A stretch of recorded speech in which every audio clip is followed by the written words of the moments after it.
the World Nomads podcast bonus episode. Hear amazing nomads sharing their knowledge, stories and experience of world travel. Well, in this great big community of ours, we know the best part of travel is often the challenge the lifestyle throws at us. There's a catchphrase that we use here at World Nomads, explore your boundaries. You would have heard it a million times in our podcast. Well, not a million times because we haven't got a million 15. episodes. Yeah, exactly. Push yourself to the edge of discovery, learn, and then push some more. But it's explore your boundaries, not explore the boundaries. So it's a personal journey, egging you on from wherever you are, be that a first-time traveller or a seasoned globetrotter. No doubt something or someone has inspired you to be a nomad, which brings me to the guest we have in the studio now. His journeys transcend travel and adventure as we know it to sit in the realm of exploration. He's crossed deserts, oceans and mountain ranges and has twice recreated the epic efforts of heroic Antarctic explorers. Tim Jarvis, welcome. Thank you, Phil. Nice to be here. Look, that was a bit of a throwaway line in my introduction there. Recreated the epic journeys of two Antarctic explorers. We're talking about Douglas Mawson and Ernest Shackleton. They are superheroes, really. Tell us more, for people who don't know, tell us more about what they did. Yeah, they really were. And I mean, I think polar exploration back in what they call the heroic era, basically 100 years ago, just before the First World War, was space exploration of the period. You know, people went out there and they didn't know whether they were going to make it. There were no maps. They didn't know what they were going to find. The equipment was all very primitive, and they were out there with no possibility of any kind of backup. And Mawson and Shackleton, along with Scott and the Norwegian Amundsen, were the lead figures of the period. Mawson undertook an expedition where both of his colleagues died. First one fell in a crevasse, along with, unfortunately, the dog team pulling the sled with most of the food. And that left Mawson and the other guy with only 20% of the food they needed to survive, and 520 k's to go to get back to the base. The second guy died in Mawson's arms halfway home with what he described at the time as fever, which is probably malnutrition and vitaminosis through eating the livers of the sled dogs, and you name it, everything that you can imagine went wrong with him, and Mawson was the only guy to survive that incredible journey. And as regards Shackleton, you know, he went on a big expedition south to try and cross Antarctica from one side to the other to eclipse what Scott and Amundsen had done by reaching the pole, which to go right over the pole. Yeah, all the way over pole, halfway point, all the way to the other side, and it all basically went wrong. Ship got crushed in the pack ice. He never set foot on Antarctica, and the rest of the journey was all about saving him and the 27 men he was with. And he did it against, you know, the most brutal conditions and almost impossible odds. Took one of the expedition lifeboats, just a little 7-metre long surf boat essentially, and took it from Antarctica to the sub-Antarctic and raised the alarm and saved everyone. It was just an epic journey. And so you thought, that looks fun. I'll go and do that. Well, you know, the history of it is I moved from the old mother country to Adelaide as a scientist, and Mawson is Adelaide's number one son. And guess what? He's from, we were talking earlier, he's from the Pennines too. He's from Yorkshire originally by birth. He's 6'4". He went to work as a scientist at Adelaide Uni, and his birthday is one day apart from mine, albeit 50 or 60 years adrift. And next thing somebody said, you know, you're similar to Mawson. Why don't you prove that he didn't have to cannibalise the second guy who died in his arms to make it? And so a plan was hatched, and I decided to do it with the food that he said he had, without the need to eat, in my case, an increasingly nervous Russian bloke with whom I travelled, and just to see if it could be done the way he said it could. And you did it with the same equipment as well? Yes, I mean, those guys in that period, they weren't very good at talking about their emotions or their loved ones or deep innermost thoughts about anything, really, but they were very good at itemising the gear and which way the wind was blowing and all this sort of stuff. So actually their diaries give you a really good, accurate account of what they took, so you could replicate exactly what they had down to the kind of the nail and the sledge biscuit. And so I replicated all the food, the sled weights, the traditional navigation, the clothing, everything, and did it the same as Mawson to see what would happen. And how'd you go? Well, you know, well, you're here for a start. I didn't eat the Russian. And you're Russian bloke. I didn't eat the Russian, and I'm alive. I lost 32 kilos. I lost teeth, so the metal in the fillings contracted in the extreme cold. I was kind of a physical wreck by the end. I would never do that again. It was basically, organised starvation to see what would happen. I had some backups, but not, there were plenty of gaps and plenty of opportunities to kill yourself, frankly, on that trip. And I finished it in 47 days, ironically exactly the same time as Mawson took, even though I didn't try and contrive the time I was out there or anything else. I was trying to get through it as fast as I could. Yeah. And a whole new level of respect for Mawson, but I don't think he ate the other guy, basically is what I would say. What was going through your mind while you were undertaking this journey?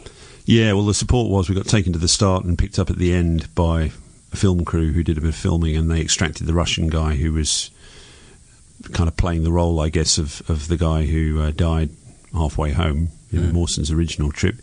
And so I had a little bit of human contact in the middle, but the rest of the 47 days I was either with him, we were on our own, or I was on my own. But at least they kind of knew where I was. I had a beacon that tracked where I was, but they couldn't get to me in the event of, a storm, or if I fell in a crevasse or something like that. You're a long way from any real help. And I think, every step of the way you're just breaking down the total journey into small pieces and working towards the achievement of those. You never really consider triumphantly reaching the hut and walking through the door like Mawson did 100 years before you and proving his innocence or anything like that. You're thinking, if I can just get through the next hour, and then I'll have a break, have a look at the compass again, adjust the clothes, have a bit of kangaroo jerky and then just try and keep moving. That's all you can possibly think of. And did you ever think you weren't going to make it? There are plenty of times during that trip that I thought I wouldn't make it. Big storms, self-doubt, physical injury, bad frostbite, just running out of energy. I was on 2,100 calories a day, which is less than a third of what you really need for a guy my size to pull a sled in sub-zero temperatures, 150 kilo sled, 10 hours a day. I found I'd used all my food up by 10 in the morning.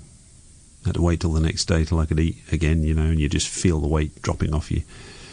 And your mood is bad, and your ability to keep warm is compromised because you're not eating enough, and all of the things you might anticipate, So, yeah, there were plenty of occasions where I thought I wouldn't make it. Crevasse falls, getting lost. All good fun. But you did. And what was that feeling like when you... Well, the funny thing is when you finish, the irony is that you become so good at breaking down the total thing into small pieces. You finish, and it feels like just the end of the last shift. You've become so focused on giving structure to your world. Don't forget you're travelling in 24-hour light. You've got an endless white horizon. There's no one around, and everything is in your own head, and so you become very focused. So when you do finish and you meet people and, that's it, you don't have to pull the sled anymore, you take a long time before you realise you've actually finished. And then there's a feeling of relief, and then a gradual slow burn excitement builds that you've done it and you've hopefully defended Mawson's honour and all that kind of thing. But it's slow. It takes a while to come to terms with it. So that was 2007, yeah? That was, yeah. 3 years later, you've gone, that was fun.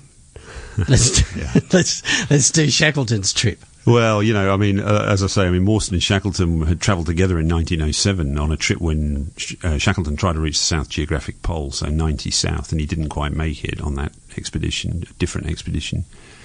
And Mawson had gone on, if you like, a side trip to the magnetic pole, because the magnetic pole and the geographic 90 south are nowhere near one another, a couple of thousand k's apart. So he went off, and Mawson made it to South Magnetic, so they were known to one another.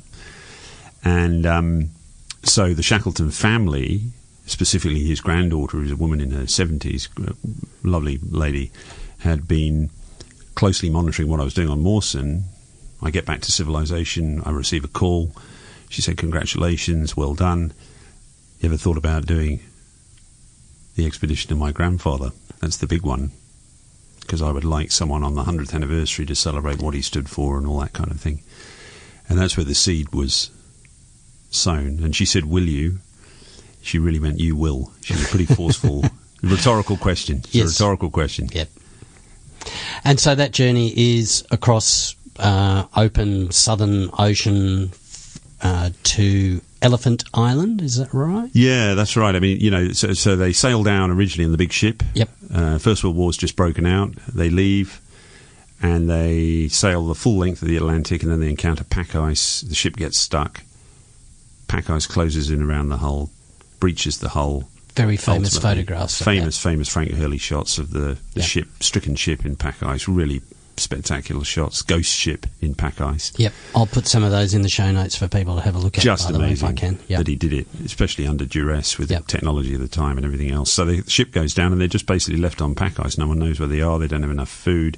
They're never going to make it. They've got 3 lifeboats from the ship, and they shelter under those, and they kill seals and penguins to sustain themselves, eat their dogs, the normal story.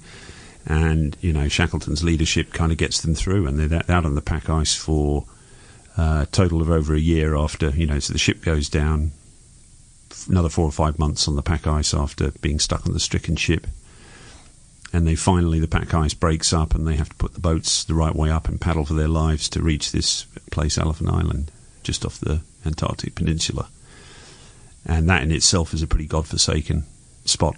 It's just, you know, glaciers and vertical rock faces, and, you know, the only running water is glacial meltwater, and the only food is the odd seal you can catch. You know, that's basically it.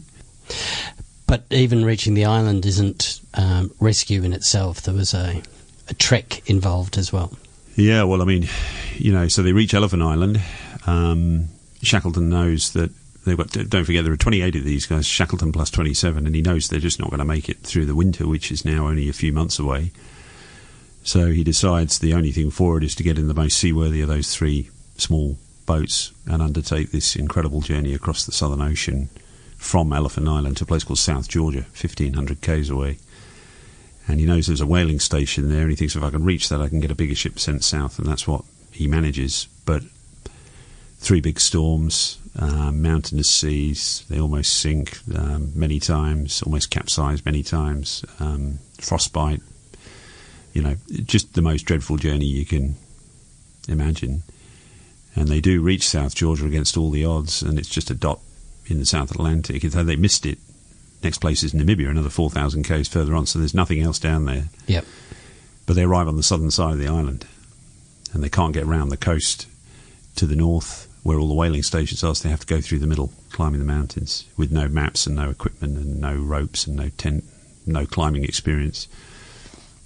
And they do it in a time that even Reinhold Messner hasn't been able to replicate. Reinhold Messner, the greatest mountaineer in the world, so, you know, it's an amazing journey. And that's what you recreated. You did that with the team as well? Yeah, well, I mean, you know, saying yes when you get asked to do it is, you know, I was very flattered that the Shackleton family should ask me, especially his granddaughter, who's the kind of the, you know, centre of the whole Shackleton world now, you know. And so I said yes. Have to say there are many times late at night when you're alone with your thoughts where you think, I don't know how sensible this is going to be. You know, we're going to rebuild the small surf boat with a little toy mast and oars, and wear cotton smocks and woolens and leather boots, and not take EPIRBs or neoprene or life jackets, and use a chronometer and a compass sextant to see the sun, and, you know, eat lard, and didn't eat seal. I'm an environmental guy, right? Can't go around eating seal meat, obviously. But we took the equivalent stuff, and it was a pretty unpalatable diet. I know people listening to this right now, well, why would you do all this? And I know it's because of your belief in the environment, and you want to raise awareness about the danger of climate change as well. So that was a part of both of those expeditions?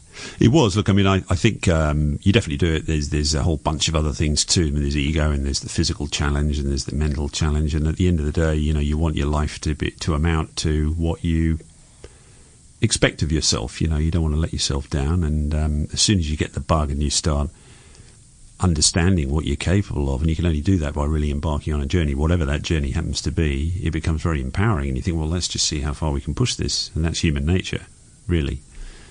And I'm sure many listeners will have the same experience if they embark on their first journey, and they'll find it doesn't get it out of their system. They just want to do more, and it's the same Same with this.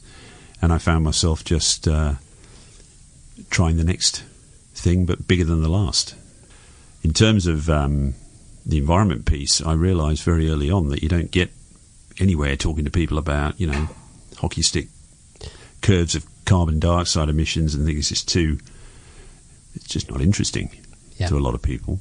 But if you can talk about melting glaciers and polar adventure and leadership and things like that, and you can get in front of politicians and the corporate world, and when you're there, you have a captive audience and you can pitch your environmentalism by stealth on the back of your leadership lessons, and it's proven to be a very effective thing. And I even tell the corporate audiences that, and they have a laugh about it.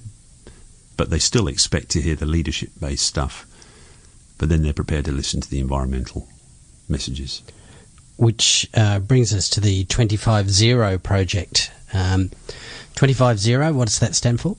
Well, there are 25 mountains of the equator that have a glacier, and in a quarter of a century the ice will be gone due to climate change, so the 25-0 name is a play on those two sets of numbers. And the reason I chose mountains at the equator to go and climb and highlight glacier melt is because you need a sort of a proxy for climate change. You can't see greenhouse gas. Yep. So you need something else. So melting glaciers is a good way of showing climate change. Trouble with the Antarctic or the Arctic is that they're too big. Antarctica is twice the size of Australia, covered in 2k's average thickness of ice. You can't just point to a piece of ice. And it doesn't have a human population, so no interesting stories about people. Yep. That's what really engages you. But at the tropics, lots of people being badly impacted by glaciers on places like Kilimanjaro, Mount Kenya, the Carsten's Pyramid in Papua, mountains in Ecuador, Cotopaxi, Chimborazo, and they're really fascinating stories, incredible places. So the project's about climbing those mountains with glaciers at the equator and highlighting the change, telling people what they can do, and using the human interest stories to get people engaged. Every picture tells, plenty of stories. There are some pictures I've seen on the 25-0 project showing very early photographs of the glaciers on some of the mountains that you've climbed. And you've gone up and you've recreated those, you've taken them, and it's quite obvious what's going on. Yeah, the one of the most spectacular ones, I think, is in the Ruwenzori Mountains, which is the mountain range between Congo and Uganda. The Mountains of the Moon, they're called them. If listeners get the opportunity, that's one place that's really worth going. Mountains of the Moon, really spectacular. And the Duke of Abruzzi went there in 1906 to try and find the source of the Nile. That was what it was all about, climb mountains while he was there. And he took shots of those mountains, and they still are home to Africa's largest ice cap, bigger than Mount Kenya and Kili combined, in fact. And I thought, if I can get to the same spot as he took that shot in 1906 and show the change, so that's what we did. And 85% reduction from when he took it to when I took it. And I run a little 7 or 8 second transition showing the change from the old black and white picture with lots of ice to the colour one with not much. Tim, it's been a great pleasure meeting you. You too. You're an inspiration, mate. Fantastic stuff. I enjoyed it. Really enjoyed it. Good on you. Cheers. Thanks, Phil. He is indeed an amazing nomad. You can follow 25-0 online, where you can also subscribe to updates on the project, which is ongoing. You can find our bonus episodes alongside the World Nomads podcast on iTunes. Amazing Nomads. Be inspired.